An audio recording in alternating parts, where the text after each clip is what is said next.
Cuando la policía fue llamada a una casa en la esquina de Beachcomber Lane, en Clear Lake, Texas, en 2001, no tenían idea de lo que encontrarían. Al entrar, presenciaron una escena que los atormentaría por siempre. Una madre de pie sobre los cuerpos de sus cinco hijos. Andrea Yates, de 36 años, confesó inmediatamente el crimen y fue retirada de la casa y encarcelada sin incidentes, donde permanecería hasta que comenzara su juicio.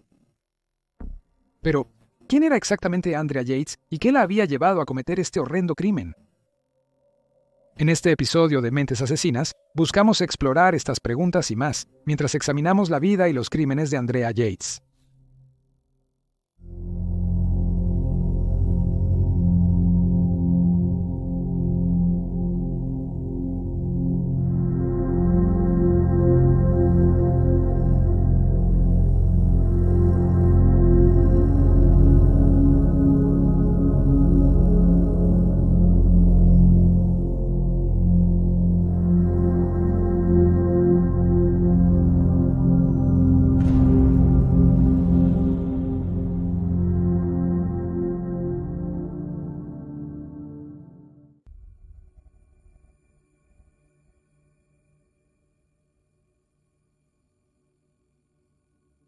Andrea Yates nació como Andrew Pierre Kennedy el 2 de julio de 1964 en Hallsville, Texas. La menor de 5 hijos, su madre, Jutta Karen Kohler, era una inmigrante alemana, mientras que su padre, Andrew Emmett Kennedy, era hijo de inmigrantes irlandeses. Jutta creció en la Alemania nazi. Conoció a Andrew durante la ocupación británica, donde él trabajaba como navegante de la Fuerza Aérea B-24, y Jutta trabajaba como intérprete. De vuelta en los Estados Unidos, Andrew ocupó un puesto como técnico en Ford Motor Company en Houston. Luego trabajó como maestro, mientras que Jutta se convirtió en gerente en James Cash Penney cuando la pareja tuvo algunas dificultades financieras. Ocupó un puesto gerencial por 20 años antes de retirarse. Yates y sus hermanos fueron criados como católicos. Asistieron a la Iglesia Católica de San Cristóbal y los chicos a una escuela católica. Jutta se convirtió a la religión al casarse con Andrew y señaló que como adultos, la mayoría de sus hijos abandonaron su educación religiosa, diciendo, no sabemos por qué, tal vez fuimos demasiado estrictos. Como adolescente, Yates parecía florecer, al menos en la superficie, aunque se la describía como tímida y estudiosa. Ella era una estudiante sobresaliente de clase alta, capitana del equipo de natación de la secundaria y oficial en la Sociedad Nacional de Honor. Pero aún desde temprana edad, la vida de Yates se vio afectada por la enfermedad mental. Durante sus años de escuela secundaria, sufrió tanto de bulimia como de depresión y a la edad de 17 años discutió la idea de quitarse la vida con un amigo. La familia de Yates tampoco era ajena a la enfermedad mental. Uno de sus hermanos y su padre padecían de depresión, mientras su hermano Brian padecía trastorno bipolar. En 1982, Yates se graduó de la escuela secundaria Milby. Desde allí, se trasladó a la Universidad de Houston, donde pasó 2 años en un programa de preenfermería. Finalmente se graduó del Centro de Ciencias de la Salud de la Universidad de Texas en Houston. Trabajó como enfermera en el Centro de Cáncer Medical Dr. Anderson de la Universidad de Texas, de 1986 a 1994. En su infancia, Yates parecía tener problemas con las relaciones románticas. No salió en serio hasta que tuvo 23 años y sufrió una depresión debilitante después de que una relación fracasó cuando tenía 24 años. Según informes, el problema entre la pareja era el concepto de sexo prematrimonial, con lo que Yates luchó debido a su educación fuertemente religiosa, luego en Mino Naimoanchenu. En el verano de 1989, la vida de Yates cambió drásticamente cuando conoció a Russell Edison Rusty Yates. Criado cerca de Nashville, Rusty había asistido previamente a DuPont Senior High School, donde jugaba al fútbol, y era un miembro activo de la Fellowship of Christian Athletes. Sus compañeros de clase incluso lo votaron como el señor DuPont, un representante ideal de la escuela. Se graduó tercero en su clase y luego continuó sus estudios en la Universidad de Auburn con una beca del programa Reserve Officers Training Corps de la Marina, aunque abandonó el programa después de darse cuenta de que la Marina no era para él. Para entonces, también había decidido cambiar su interés previo en los deportes por la ciencia y finalmente comenzó a estudiar ingeniería. Después de graduarse, se convirtió en ingeniero de la Administración Nacional de la Aeronáutica y del Espacio. Yates y Rusty se conocieron al mudarse a los apartamentos Sunscape en Houston. Según informes, Rusty estaba fascinado con Yates. Admiraba su carrera de enfermería y la consideraba la chica ideal. Al igual que Yates, Rusty también había sido criado en un hogar cristiano estricto y presentó a su nueva novia a sus amigos y mentores religiosos. Esto incluía a un matrimonio, con 6 hijos llamados Michael y Rachel Waranecki. Michael y Rachel, con sus hijos a cuestas, recorrieron los Estados Unidos en una autocaravana, visitando campus universitarios y predicando fuego y condenación a cualquiera y a todos. Se cita a Michael diciendo en 1998, «No me importa si no te gusta que te grite y predique así hoy. Lo que me importa es salvarte, porque vas a responder ante Dios». Se sabía que su esposa repetía advertencias similares e inquietantes, como «Busca a Jesús no en la iglesia o religión, y no en el cristianismo y no en el sistema. El sistema no puede salvarte porque está basado en Satanás». Los estudiantes del campus solían encontrar perturbadores sus desvaríos. Un individuo recordó que seguía escuchando las palabras Satanás e infierno. La pareja también predicaba sobre el lugar adecuado de las mujeres, con Rachel, quien educaba en casa a sus hijos, ya que no podía concebir enviarlos a extraños y espíritus extraños 8 horas al día, enfatizando la importancia de las labores del hogar. Y Michael describiendo a las mujeres como ayudantes, pero añadiendo, esto no significa una esposa, significa una sirvienta, soltera o casada. Rusty y Yates se mudaron juntos a principios de 1992. Al igual que su relación anterior, donde el sexo antes del matrimonio había sido un gran obstáculo en el progreso de su asociación, Yates luchó con la idea de que ella y Rusty vivían juntos a pesar de no estar casados. Para remediar esto, la pareja se comprometió en diciembre de ese año y se casaron el 17 de abril de 1993 en Tucson.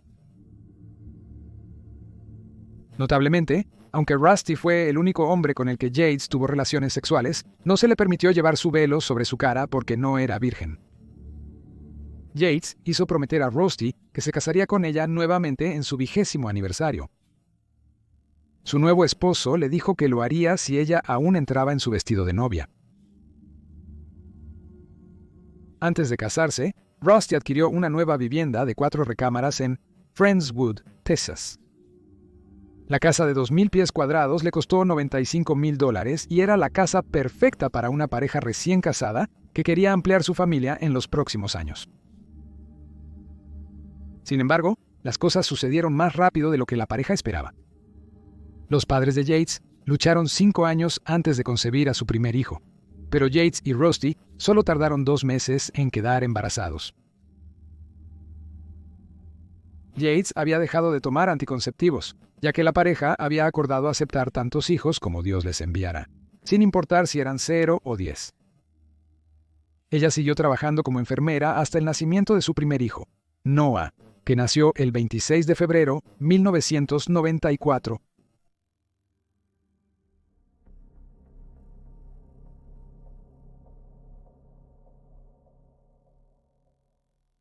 Cuando nació Noah, Yates dejó su trabajo de enfermera para dedicarse por completo a ser madre y ama de casa. En 1996, dio a luz a su segundo hijo, John.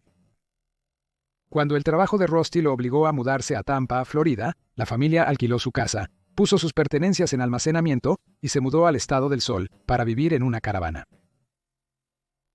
Después de que pasaron los 6 meses, la familia regresó a Houston, donde Rusty notó que realmente no extrañaban muchos de los artículos que aún estaban en almacenamiento, y decidió que quizás una vida más minimalista era mejor para la familia. Compraron un remolque de viaje Jayco de 38 pies 376 FB y alquilaron un lugar para su nuevo hogar en las afueras del camping Lazy Days Recreational Vehicle en Hitchcock, Texas, a mitad de camino entre Houston y Galveston. El sitio daba a campos vacíos y cerca había una piscina, un parque infantil, instalaciones de baño y una lavandería. Muchos residentes vivían allí a tiempo completo, y la familia decidió vender su casa de 4 habitaciones y quedarse permanentemente en el camping. Varios familiares y amigos de los Yates estaban molestos con la decisión, ya que creían que Yates y sus hijos merecían algo mejor que vivir en una caravana. Parece posible que Rusty se inspiró en su amigo Michael Warnicus para adoptar el estilo de vida sin ataduras. Y en 1998, Michael y su esposa decidieron que querían vender su autocaravana GMC de 350 pies cuadrados porque querían comprar un barco en su lugar. Yates y Rusty fueron a Miami a examinar la autocaravana, pero el viaje fracasó. Michael acusó a Rusty de ser un adicto al trabajo, sin creer que renunciaría al materialismo para viajar en autobús y predicar el evangelio, declarando que Rusty sacrificaría a su familia por su trabajo. También sentía que Yates estaba sola, notando, ella tenía la responsabilidad de todos esos niños y estaba completamente sola en eso, ya sabes. Y ella no sabía cómo manejarlo. A pesar del descontento familiar, a Yates le agradaba la idea de vivir en una autocaravana. A Noah, de 4 años, le encantaba el espacio secreto para jugar del autobús, antes un compartimento para equipaje.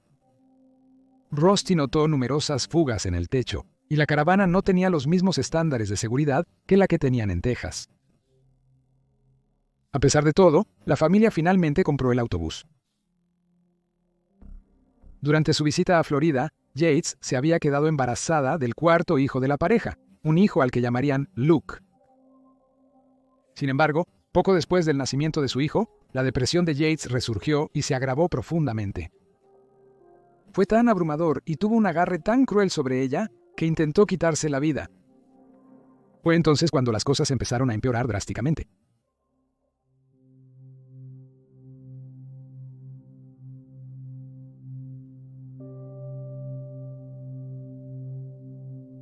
El 16 de junio de 1999, Rusty encontró a su esposa temblando sin control y mordiéndose los dedos. La familia de Yates pensaba que los sermones extremistas de Michael habían perjudicado su salud mental, ya que Yates quedó cautivada por sus palabras y parecía tomarlas muy en serio. Reuniendo el valor para pedirle ayuda a su esposo, Rusty decidió llevar a Yates a visitar a su familia al día siguiente. Esperaba que estar rodeada de sus seres queridos le brindara algún consuelo a su esposa, pero pareció solo empeorar las cosas. Yates, ahora de 35 años, tomó la medicación de su padre, un antidepresivo llamado trazodona, y sobredosis tomando hasta 40 pastillas. Sin embargo, fue encontrada a tiempo y llevada de urgencia al Hospital General Ben Thorpe de Houston, antes de ser admitida en la unidad psiquiátrica del Hospital Metodista, donde fue oficialmente diagnosticada con trastorno depresivo mayor. Se observó que tenía un alto riesgo de suicidio y autolesiones, y se le puso bajo observación de suicidio 1 a 1 cada 15 minutos. También se le recetó 0.5 mg de Ativan para dormir. Sus respuestas al hablar con los médicos a menudo eran monosilábicas, pero él logró determinar que ella había estado bien hasta el nacimiento de su 4º hijo. El 18 de junio, a Yates se le recetó una dosis inicial de Zoloft, un antidepresivo. Tomaba 50 miligramos diarios y el médico permitió que saliera de la unidad con su familia durante las horas de visita para ver a sus hijos, siempre acompañada por su esposo u otros familiares. La noche siguiente a su sobredosis, Yates durmió solo 3 horas. La noche siguiente durmió 8, y las noches siguientes durmió intermitentemente. En los días siguientes a su intento de suicidio, Yates estaba molesto y avergonzado. Continuó luchando con sentimientos de inutilidad y era muy consciente de que era una enfermera capacitada que había fracasado en quitarse la vida. El 18 de junio, le dijo a una enfermera que tenía a su familia por la que vivir. Además le comentó a otra enfermera su preocupación de que la sobredosis haría inseguro el amamantar. Sin embargo, ocultaba sus sentimientos de desesperanza e inutilidad, sin permitir que nadie conociera sus verdaderas emociones. Su médico informó que ella comentó muy poco sobre su intento de suicidio. Solo pudo preguntar si había causado algún daño permanente a su cuerpo. Una semana después, una trabajadora social llamada Norma Turiak llevó a cabo una sesión de asesoramiento conjunta con Yates y su esposo. En sus notas, Norma describió a la madre de 4 hijos como incapaz o reacia a reconocer cualquier estrés reciente en su vida. Agregó que Rusty estaba consciente y aceptaba la enfermedad de Yates, pero la refería como depresión post-mortem y parecía extrañamente incómodo al darle su nombre correcto, depresión mayor. También afirmó que su esposa estaba luchando con el concepto de salvación. Además, Toriak descubrió que todos los hijos de la pareja habían nacido de forma natural, sin el uso de medicamentos, y que John, su segundo hijo, que tenía 3 años y medio en ese momento, tenía dificultades para concentrarse y mantenerse en una cosa durante mucho tiempo. Yates hacía amigos con facilidad, pero se había distanciado de muchas de sus relaciones cercanas con el tiempo. Por otro lado, Rusty describió su matrimonio como cercano y elogió a sus hijos, pero mencionó que sentía que su esposa había perdido su identidad. Afirmó que sus puntos fuertes como pareja eran valores similares, honestidad y confianza. Durante este tiempo, Yates se volvió casi mudo, avanzando a un trastorno llamado catatonia, pérdida de movimiento voluntario, notablemente el habla. El 20 de junio, la dosis diaria de Zoloft de Yates se elevó de 50 a 100 mg.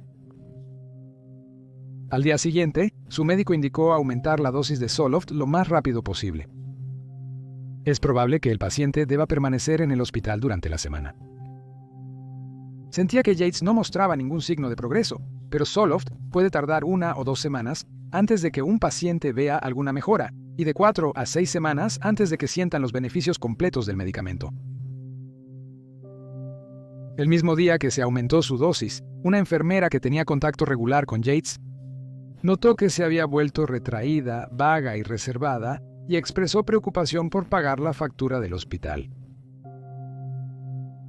El 23 de junio, el doctor de Yates notó que parecía emocionalmente distante, retraída y mínimamente verbal. La depresión permaneció severa. Yates fue dada de alta del hospital con un suministro de medicación para un mes, una lista de proveedores de atención de seguimiento y la recomendación de que visite a un psiquiatra llamada doctora Aline Starbranch. Es notable que Yates fue dada de alta debido a restricciones de seguro después de 7 días en el hospital. Se notificó a su familia y esposo que requeriría vigilancia las 24 horas, ya que aún tenía un alto riesgo de autolesionarse. La trabajadora social Norma Turiak creía que algo estaba terriblemente mal con Yates, pero estaba fuera de su alcance. Como trabajadora social y no profesional médica, no estaba equipada para identificar o tratar los problemas de Yates. Perturbada por el hecho de que la madre de 4 hijos estaba a punto de ser liberada de nuevo al mundo, sin embargo, Turiak se centró en lo que podía afectar, su hogar y condiciones de vida. Pronto le preocupó que la familia de 6 viviera en el autobús convertido que habían comprado a Michael y Rachel en 1998. El 23 de junio de 1999, tras la liberación de Yates, Turiak llamó a la línea directa de abuso y negligencia de los servicios de protección infantil de Houston para reportar la situación familiar y que el esposo del paciente permite que su hijo de 3 años y medio use un taladro eléctrico. Una semana después de que hizo su queja, el supervisor de servicios de protección infantil le agradeció por su preocupación, pero escribió en respuesta: debido a que la situación no parece involucrar la ocurrencia o el riesgo sustancial de abuso y negligencia, no planeamos más consultas. El Servicios de Protección Infantil señaló que Norma podría llevar sus preocupaciones al Departamento de Policía de Houston, ya que el Servicios de Protección Infantil afirmó que el Departamento de Policía parece tener jurisdicción en tales asuntos.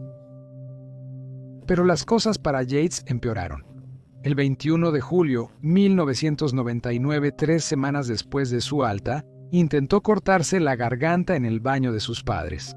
Rogó a su esposo que la dejara, pero él le quitó el cuchillo y la llevó a emergencias, donde fue admitida en el Hospital Spring Shadows Glen, un centro psiquiátrico. La doctora Aline Starbranch practicaba allí y Rusty programó una cita para que se encontraran. Yates le confesó a un psicólogo del hospital que temía lastimar a alguien. Pensé que era mejor acabar con mi vida para evitarlo. También describió alucinaciones que tenía.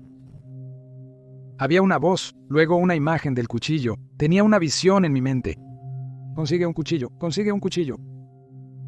Además, Yates admitió que tenía pensamientos obsesivos sobre nuestros hijos y cómo resultarían. Luchó con que todos fueran tan jóvenes y estaba nerviosa por criarlos bien, señalando: «Es una gran responsabilidad, no quiero fallar». La doctora Starbranch descubrió varias cosas en sus primeros encuentros con los ochos: que no alimentó a su bebé hasta que fue repetidamente y activamente alentada a hacerlo. Interactuaba poco con sus otros hijos. A menudo se retiraba a la habitación y se rascaba la cabeza frecuentemente. Y que no estaba tomando sus antidepresivos con regularidad. Starbranch y un colega pensaron que la terapia electroconvulsiva sería buena para Yates, pero él y Rusty se opusieron. En su lugar, se le recetó un cóctel de medicamentos inyectables que incluía Haldol, un antipsicótico, y Cogentin, que ayuda con algunos de los efectos secundarios de Haldol, que incluyen temblores, rigidez en las extremidades y visión borrosa. En este momento, se le diagnosticó psicosis posparto, un trastorno que pone en peligro tanto la vida de la madre como la del niño y afecta a aproximadamente 1 de cada 1000 madres. En este punto, Yates pareció estabilizarse. 19 días después fue dada de alta a un programa de hospitalización parcial que continuó durante 11 días. Mientras tanto, Rusty compró una casa de 3 habitaciones en Beachcomber Lane, en Clear Lake, Texas. Y la familia se mudó. En su primera visita post-hospitalaria, la doctora Starbranch le dijo a Yates que necesitaría seguir con su medicación. Tenía antecedentes de saltarse o tomar medias dosis anteriormente y le dijo a su grupo de terapia programa de hospitalización parcial que necesitar medicación la hacía sentirse débil. Pero luego las cosas empeoraron nuevamente cuando el 16 de agosto de 1999, Starbranch descubrió que Yates quería dejar sus antipsicóticos y quería quedar embarazada, tener más hijos y educarlos en casa. En las notas de su paciente, ella escribió que la paciente y su esposo planean tener todos los bebés que la naturaleza les permita. Esto seguramente garantizará una futura depresión psicótica. Y por desgracia, Starbranch estaba en lo cierto.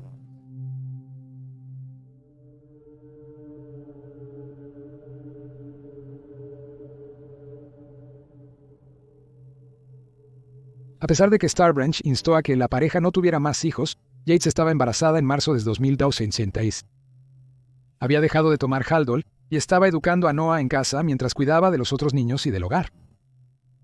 Rusty cuidaba de los niños una noche a la semana. La última cita documentada de Starbranch con Yates fue en enero del 2000, cuando ella y Rusty visitaron al psiquiatra y discutieron cómo Yates deseaba dejar su medicación, a menos que mostrara síntomas, algo con lo que Rusty concordó.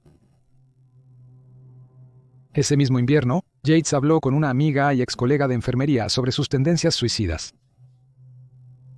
La colega mencionó que cuando Yates enfermaba, solo veía oscuridad, aun con las luces encendidas. Cuando intentó cortarse la garganta en la cocina de sus padres, no vio su propio rostro en el espejo, sino otro.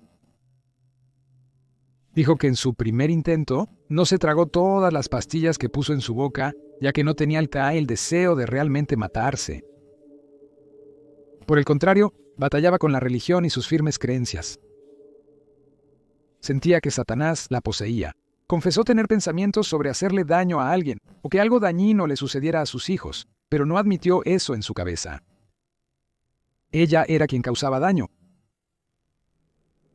El 30 de noviembre del 2000, Yates dio a luz al quinto y último hijo de la pareja, su primera niña, a quien llamaron Mary. Al nacer Yates, llevaba alrededor de 1 año sin medicación y parecía manejarlo bien. Pero en marzo de 2001 su padre murió tras una batalla de 7 años contra el Alzheimer. Esto pareció desencadenar el regreso de la enfermedad de Yates con venganza. Sostenía a su bebé recién nacido en sus brazos todo el día, temerosa de dejarla. Dejó de comer, beber y hablar. Empezó a autolesionarse, leer la Biblia obsesivamente, y al igual que con Luke, dejó de alimentar al bebé. Rusty la llevó al hospital de Brew, en Lake City, diciéndole a los médicos y enfermeras que su esposa no podría sobrevivir otra noche en casa. El psiquiatra de guardia Mohammed Said y una médica examinadora llamada Patricia Cork intentaron internar a Yates en el Hospital Estatal de Austin. indicaron que la mujer de 36 años era un peligro para sí misma, incapaz de tomar una decisión de tratamiento racional. Notablemente, ningún doctor pensaba que ella dañaría a otros. No eran los únicos con ese sentir. Nadie de los allegados de Yates, incluyendo amigos, familiares y profesionales de la salud, pensó que ella sería un peligro para otros, solo para sí misma. Después de todo, ella era una madre amorosa que demostraba afecto y atención a sus hijos. No parecía capaz de dañar a sus propios hijos. Sin embargo, los planes del doctor se frustraron cuando Rusty convenció a su esposa de internarse voluntariamente en Devereux. Su seguro de salud solo le permitía quedarse 12 días antes de regresar al cuidado familiar. Es notable que si Yates hubiera sido admitida por profesionales, habría podido quedarse más tiempo. Aunque fue dada de alta del hospital después de 12 días, regresó poco después. El doctor Said describió que la paciente estaba casi catatónica, sentada en la silla sin moverse en absoluto. A petición del esposo, decidimos intentar nuevamente con el Haldol. Pasaron 10 días dentro de los muros del hospital y luego pasaron otros 7 cuando Yates participó en otro programa de hospitalización parcial. Finalmente, fue dada de alta. Según su familia, a principios de junio, el doctor Said retiró a la madre de 5 hijos de su medicación antipsicótica. Justo antes de las 10 ante Meridian del 20 de junio, 2021, Rusty recibió una llamada de su esposa. Había dejado a Yates sola con los niños hace menos de una hora, y su madre debía llegar en solo unos minutos para ayudar a cuidar a los pequeños. Pero se sorprendió cuando escuchó la voz firme de Yates al teléfono diciéndole, «Necesitas volver a casa». Cuando Rusty preguntó por qué, Yates le dijo que era hora. Repitió esa frase de nuevo.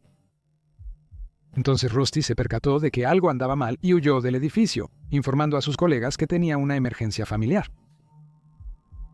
En la casa compartida de la pareja, en Beachcomber Lane, Yates estaba esperando. Rusty preguntó si alguien estaba herido, y su esposa le dijo que sí. Ella respondió que los niños cuando le preguntaron quién. Cuando preguntó cuáles, ella les informó de manera escalofriante a todos. 8 minutos antes de que ella llamara a Rusty, Yates notificó a la policía sobre un incidente en su residencia. Justo después de que Rusty se fuera a trabajar esa mañana, Yates había tocado fondo. Aunque le habían advertido que no dejara a su esposa sola con los niños, Rusty quería que Yates ganara algo de independencia y organizó que ella cuidara a los niños, sola durante una hora hasta que su madre apareciera. Rusty confiaba en la capacidad de ella para manejarlo, pero se equivocó terriblemente.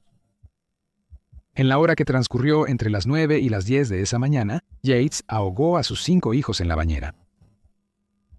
De manera escalofriante, cuando ella colapsó antes de su última visita al hospital, había llenado una bañera con agua. El doctor Said pensó que ella había planeado ahogarse, pero Yates admitió más tarde a la policía que había pensado en quitarles la vida a los niños antes de cambiar de opinión. Yates llevó al baño primero a John, de 5 años, luego a 3 y a Luke, de 2. Luego de que los 3 niños murieron, los colocó en la cama. Mary, de 6 meses, fue la siguiente víctima. Yates dejó a la pequeña niña flotando en la bañera. Noah, de 7 años, preguntó qué le pasaba a su hermanita antes de darse cuenta de que él mismo estaba en peligro, pues su propia madre quería lastimarlo. Huyó del baño, pero fue atrapado y asesinado rápidamente. Dejó a Noah en la bañera, pero sacó el cuerpo de Mary y la colocó en los brazos de su hermano mayor John. Cuando Yates llamó a la policía, no dio ninguna información sobre lo que podrían encontrar. Al entrar en la casa suburbana, los oficiales encontraron una casa extraordinariamente ordinaria. Las fotos de los niños estaban sujetas con imanes en el refrigerador. Sobre la mesa había varios tazones vacíos de cereal. En el suelo, los juguetes de los niños estaban esparcidos al azar y el baño y el dormitorio parecían una escena de terror.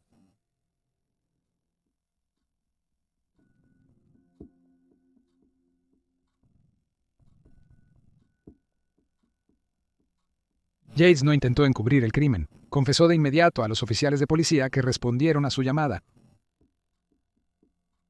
Más tarde le dijo al doctor Michael Wellner que había esperado a propósito a que su esposo se fuera a trabajar, antes de comenzar a llenar la bañera, porque sabía que él intentaría detenerla. También dejó en claro que no era la primera vez que consideraba matar a sus hijos. Los oficiales que llegaron al lugar notaron que el perro de la familia había sido encerrado en su jaula, algo inusual. Se especuló que Yates lo hizo para que el perro no interfiriera con su plan. A la 1:30 am del 21 de junio, Yates compareció ante la magistrada Carol Carras, quien halló causa probable para su detención prolongada. Yates debía ser retenido sin fianza y fue devuelto a una celda aislada. Estaba desnuda, ya que todavía representaba una amenaza para sí misma y podría usar su ropa para quitarse la vida. Las luces del techo quedaban encendidas durante la noche para prevenir que se suicidara. Al día siguiente, la psiquiatra Melissa Ferguson se reunió con Yates.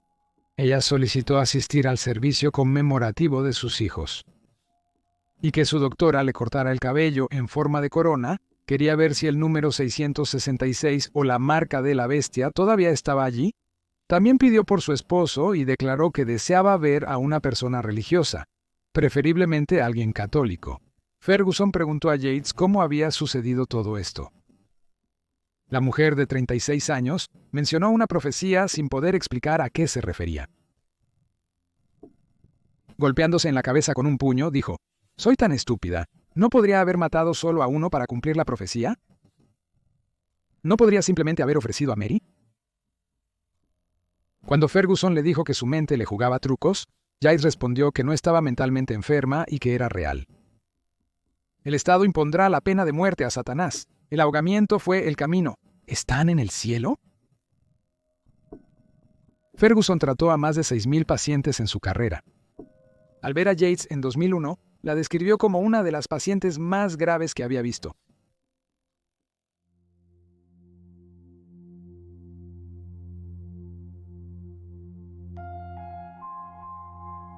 Yates fue representada por un amigo de la familia, George Penham, y fue acusada del ahogamiento de Noah, John y Mary. Intentó declararse no culpable por razón de locura, y según la ley de Texas, un acusado debe demostrar que es incapaz de discernir entre lo correcto y lo incorrecto en el momento del delito para poder afirmar con éxito la defensa de la locura. Aunque los expertos testificaron que Yates estaba sufriendo de psicosis post-mortem y estaba psicótica en el momento de los asesinatos, no fue suficiente para convencer al jurado, quien rechazó su alegato de locura y la encontró culpable en el año 2002. La fiscalía buscaba la pena de muerte, pero el jurado no estuvo de acuerdo. Yates fue condenada a cadena perpetua en el Departamento de Justicia Penal de Texas, sin posibilidad de libertad condicional hasta después de 40 años, cuando estaría en sus 70 años. Sin embargo, el 6 de enero de 2005, un tribunal de apelaciones de Texas anuló las condenas. Esto se debe a que el psiquiatra forense Dr. Park Dietz, quien proporcionó testimonio para la fiscalía, admitió haber mentido. Su testimonio incluyó que poco antes de que Andrea cometiera los asesinatos, el popular drama policial de televisión Law Order emitió un episodio sobre una madre que ahogó a sus hijos en la bañera y fue absuelta de todos los cargos por razón de locura. Utilizando esta información, la fiscalía insinuó que Andrea, una ávida espectadora del programa, se había inspirado en el episodio y lo había utilizado para cometer sus propios delitos. Sin embargo, una autora llamada Susan O'Malley, que había estado siguiendo de cerca el caso y que había trabajado previamente como escritora para Law Order, notó que tal episodio no existía, al menos no hasta el 2004, y ese episodio estaba basado en el caso de Andrea, no al revés. A partir de esto, se determinó que el jurado pudo haber sido afectado por el testimonio de Dietz y se ordenó un nuevo juicio. Más de un año después, el 9 de enero de 2006, Andrea presentó la misma declaración que había hecho antes, no culpable por razón de insanidad. El 1 de febrero se le concedió la libertad bajo fianza con la condición de internarse en un centro de tratamiento mental. Durante su juicio en 2006, su médico más reciente antes de los asesinatos, el Dr. Said, le dijo al tribunal que se le había aconsejado a Rusty que no dejara a su esposa sola con los niños. El fin de semana antes de que se cometiera el horrendo crimen, Rusty también había anunciado en una reunión familiar que iba a empezar a dejar a Yates sola durante 1 hora cada mañana, para que pudiera ser madre y ama de casa independiente. La madre de Yates se sorprendió con la idea, señalando que la mujer de 36 años no estaba preparada para quedarse sola. Señaló que Yates casi asfixió a Mary, al intentar alimentarla con comida sólida como evidencia de esto. Además, Brian, el hermano mayor de Yates, que sufría de trastorno bipolar, le dijo al presentador de talk show Larry King en 2001 que Rusty había dicho que todo lo que las personas deprimidas realmente necesitan es una patada rápida en los pantalones para motivarlos. Cuando le dijo esto a Brian, llevaba a Yates a un centro de tratamiento. Rusty, por su parte, afirmó que, a pesar del testimonio de los psiquiatras de Yates, no tenía idea sobre su diagnóstico de psicosis post-mortem y dijo que si lo hubiera sabido, nunca habría tenido más hijos con ella. También agregó que no sabía que ella podría acosar a los niños y que no la habría dejado sin supervisión si le hubieran dicho eso. Le dijo al Dallas Observer: si hubiera sabido que ella estaba psicótica, nunca habríamos considerado tener más hijos. Por el contrario, Yates le dijo a su psiquiatra de prisión que antes de tener a Mary, le había dicho a Rusty que no quería tener relaciones sexuales porque el Dr. Starbranch había dicho que podría lastimar a sus hijos. Sin embargo, Rusty la había convencido de que podía manejarlo, elogiándola como madre y afirmando sus creencias religiosas procreativas. Durante el primer juicio, él creía que Yates sería declarada inocente, tratada con medicación y regresaría a casa para que pudieran tener más hijos. Incluso sugirió la posibilidad de que adoptaran o tuvieran hijos sustitutos, para gran sorpresa y disgusto de quienes le rodeaban. Pero no solo Rusty fue el blanco durante las repercusiones de este caso, la comunidad médica también lo fue.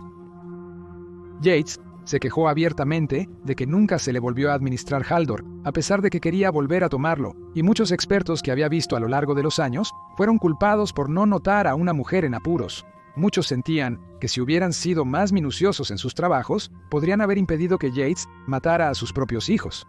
Rusty también culpó a la fuerte dosis de antidepresivos que se le administró en los meses anteriores a los asesinatos, alegando que un efecto secundario del medicamento eran las tendencias homicidas. Sin embargo, Rusty había afirmado previamente que él no era un experto médico y que correspondía a los psiquiatras de Yates diagnosticarla y tratarla adecuadamente. El 26 de julio, después de 3 días de deliberación, el jurado encontró a Yates no culpable por razón de locura. Como resultado, fue internada en el Hospital Estatal del Norte de Texas, pero en 2007 fue trasladada a un centro de salud mental de baja seguridad. La estatua se encuentra actualmente en Kerrville, Texas.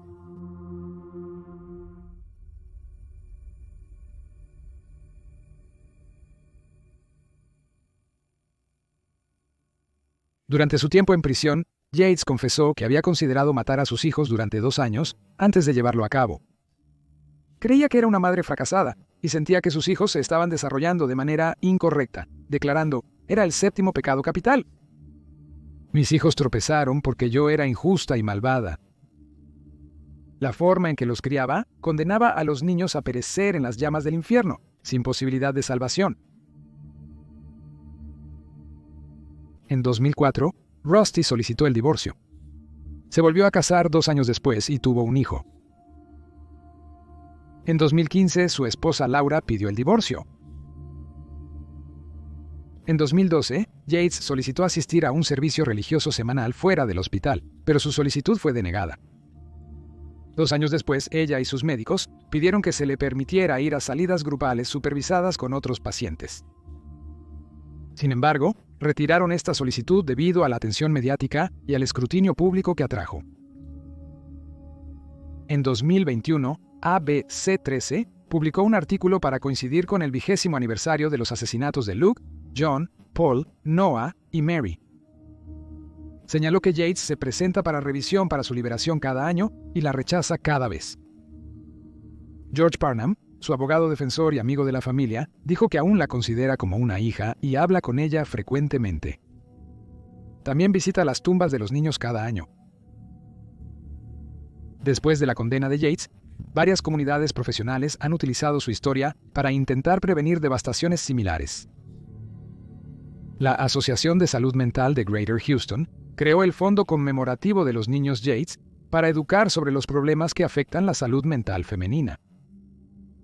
Mientras que en el año 2003 se aprobó la Ley Andrea Yates en Texas, que requiere que todos los proveedores de cuidado parental den a las madres información sobre los recursos disponibles para aquellas que sufren trastornos como la depresión y la psicosis posparto. No es mucho, pero a raíz de tanto horror es algo bueno que surge del caso Yates. A través del tiempo, se ha responsabilizado a diversas personas y elementos relacionados con este caso. Algunos piensan que las creencias religiosas extremas de Rusty y su deseo de una familia numerosa estuvieron por encima de la salud y bienestar de su esposa. Algunos creen que si Yates hubiera recibido el tratamiento y apoyo profesional adecuado para su enfermedad, nada de esto habría sucedido. Según ciertos medios, los amigos de Rusty serían los responsables. Michael y Rachel Warniecki, cuyas sombrías enseñanzas del juicio final aterrorizaron a individuos religiosos susceptibles. Puede ser uno o varios de estos factores. De cualquier manera, parece que el asesinato de los niños Yates fue muy probablemente una tragedia evitable.